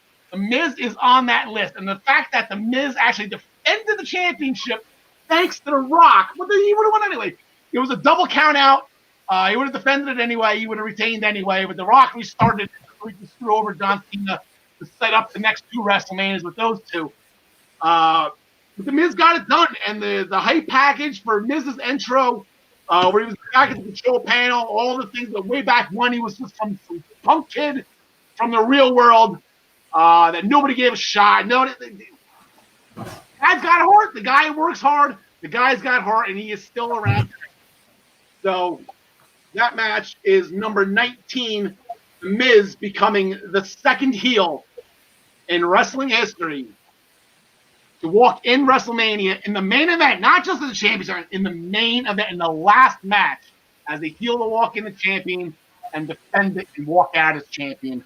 Triple H was the first, Brock Lesnar was the third, and they're the only three that have ever done it.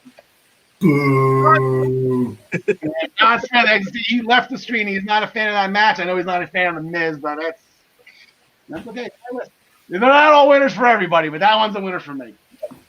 Okay, we have quite a bit of bills here to do here, so let's just get right to it. First, as always, we are going to start to make sure that you tune in to the Primetime Rundown powered by StreamYard. Please join Joey Jarzenka, Ian Schreier, and Rob DeLuca. They are back on at Fridays at 6 p.m.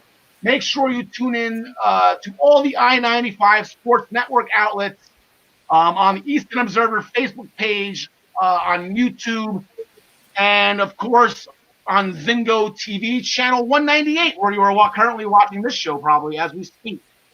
We are just stay tuned on the same network. You can see the Primetime Rundown on Friday nights at 6 o'clock. Ryan Joy, you have a newsletter that you send out every week, and I must say, Ryan, where did your graphic go? Oh, there you are, all the way up top.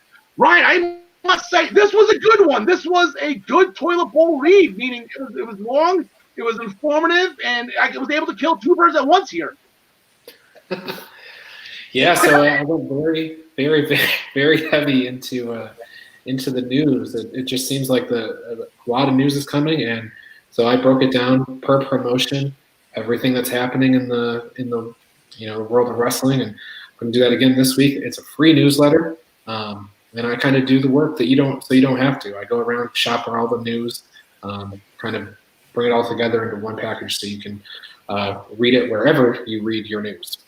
Yeah, that's it. I think you need to give us a little bit more of a heads up, Ryan. Like maybe put, as I have the, this would be a good, put maybe in the subject line, like, okay, you may need to sit down for this one, or maybe put a picture of Tyler's face. That might be a good thing too. Like, yeah, that's good. Okay, I thought that was Tyler's face. Also, you said you are very good with the written word, but you know what? We're going to put you on air as well as the Essential Wrestling Wrestling Podcast spinoff, the Daily Wrestling News Show. Ryan, you're starting this Monday after Survivor Series at 10 a.m. Yeah, I'm really excited.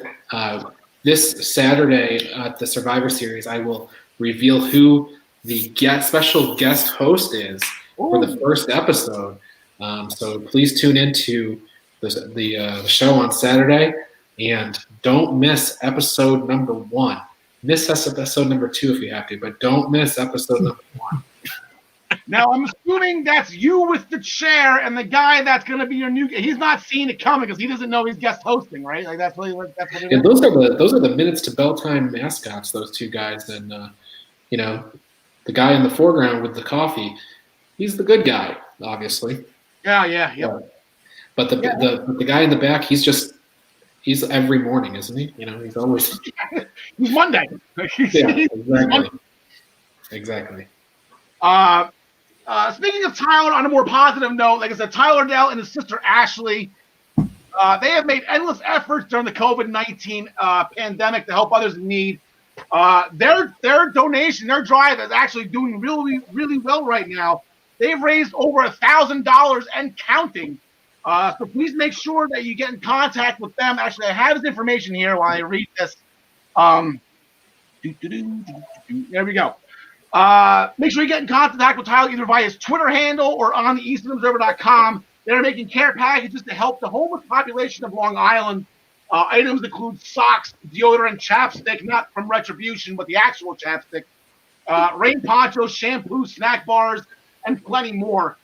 Each bag and each donation is only $15. And like I said, they've already raised $1,000, and it's growing rapidly. So, like I said, a lot of people are chiming in. A lot of people are helping, and we would thank you ahead of time for please helping out the homeless situation during the holidays out on Long Island. I'll get that going. And then also the band, the Black Cats, NYC. Let me get that logo down. There we go. Black Cats, NYC. Their new album dropped this past Friday. We have played their music on the show once before in an intro. It didn't come out all that well. We are getting videos and stuff made as we speak. We will bring you clips from this album. But for all you Black Cats NYC fans, I know you've been waiting for this for a long time now. Here are the outlets for all that you can get their new album. Again, it's called Free Cake. It is available now on all these sites and stores and apps and stuff. Not really that big in the music. I'm a fan of the Black Cats. Don't get me wrong. I mean, who's not? I just don't know how to use Pandora and Spotify, so I don't know how all that stuff works. But apparently you can listen to them there. Like I said, I know we've been waiting for this for a long time. Free cake now available. Also with us, please make sure we will be right back here next week, as we are every Tuesday at 6 p.m. On the Minutes to Bell Time Facebook page, on the Pro Wrestling Pick'em Facebook page, on the Eastern Observer Facebook page, on the I-95 Sports Network YouTube subscription page. Please make sure you go subscribe to the I-95 Sports Network YouTube page. Get all the notifications. Hit that bell. RKO that bell, as my stepson would say. RKO that bell and make sure you get all the notifications for all of the shows on the I-95 Sports Networks. And, of course, on Zingo TV channel 198. And just to give you a quick preview, we have all of these shows coming up. As you can see, the Essential Wrestling Podcast, that is going on right now as you want. The interview series with Joey Jarzenka, he is interviewing Jean-Francois Berube, former New York Islander and current Chicago Blackhawk goaltender. That will be on the 19th. That is Thursday at 8 p.m. And as I mentioned before, the primetime rundown, Friday at 6. The Survivor Series special, I'll throw this graphic up there again. You've seen it all show. We're really excited for it. Ryan's got a huge announcement. He's going to announce his first guest host on episode 1 of the Daily Wrestling News Show. And the Essential Wrestling Podcast, we are announcing we're going to have a little bit of a contest of our own. We're going to have a little bit of fun here for everybody who watches. We really appreciate that you do watch and love that you are laughing along with us with the scripted sport that we grew up loving and still love to this day. So we're going to have a little bit of a contest, have a little bit of fun, maybe give some stuff away, see how that works out. Oh, my God, that was a lot. Ooh, I think I lost my voice on that last one. John DeConnie, anything you want to add towards the end? We actually did pretty good today. No, just very much looking forward to Saturday, and I can't wait for that email from Karl with the plethora of statistics for the Survivor Series. Very much looking forward to that. A lot of graphics coming up with numbers, courtesy of minutestobelltime.com, and all of the resources on ProWrestlingPick'em.com. There is a resource button. I love the Rumble. I love the Survivor Series. I love WrestleMania. I have all the numbers in the world on those. John Smith, anything you want to add before we get out of here? Just that I can't wait to see what Drake Maverick does tomorrow. Yeah. You still find hopefully Tilly and Dave can get back. You took that car door to the face. That was crazy. I enjoy anything. Yeah, going back to the Black Cats, I've never seen a piece of free cake that I didn't love. So, check it out. There you go. I know what you say. There you go. So for Ryan Joy, for John Smith, for John DeConnie, my name is Karl. Alexa Bliss, we love you. Tegan Knox, we miss you. We hope your rehab is going well. Get well soon. We hope to see you soon. John DeConnie, take it home. Thanks for joining us. And as the WWE recently said to Zelina Vega, we wish you the best in all your future endeavors. Too soon. Too soon. Cake.